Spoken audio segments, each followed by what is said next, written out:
Народное творчество – это то, что передается из поколения в поколение. Наша задача – сохранить и приумножить это наследие. Серия аудиоподкастов про народное вслух создана благодаря гранту Президентского фонда культурных инициатив. Аудиоподкасты знакомят школьников с культурой родного Чувашского края. Героем первого выпуска стал уникальный мастер по изготовлению чувашских народных инструментов Николай Андреевич Фомеряков. Далее героями интервью стали другие знаменитые люди Чувашии. При создании аудиоконтента особое внимание уделялось качеству звука, форме подачи материала и системе выпуска. Наши подкасты, 5 подкастов, они будут находиться в социальных сетях ВКонтакте, в сообществе централизованной клубной системы города Чебоксары.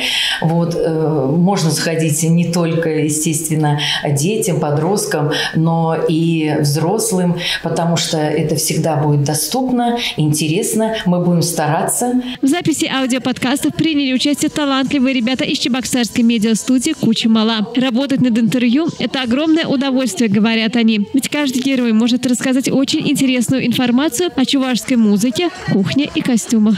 Мне очень сильно понравилось. Это незабываемое впечатление. Я познакомилась с интересными личностями, с которыми мне было очень познавательно пообщаться. Я узнала много нового, и сама запись подкаста произвела на меня большое впечатление, потому что ранее я не записывала подкасты вот так профессионально. И когда я услышала свой подкаст, я думала, ради этого я старалась. Мне очень понравилось. И наконец, в завершении проекта ребята встретились со всеми героями аудиоподкастов. Каждый из них и действительно уникален.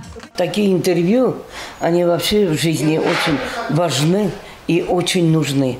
Потому что в последнее время подрастающее поколение, особенно не только в городских условиях, даже уже в деревнях начали разговаривать на русском языке. Я, конечно, люблю и русский язык, и татарский язык, и свой родной чувашский язык, но ведь я чувашка. А чуваши – это самый такой богатый народ со своими традициями. Язык у нас самый древнейший. Тюркский язык. Я не хочу этот язык терять. Так что именно здесь встречаются традиции и современный подход к созданию медиаконтента. Процветает Чувашский край. Нет будущего у народа, который забывает свое прошлое, гласит чувашская народная пословица. Елена Яковлева, Антон Небытов. Жизнь столицы.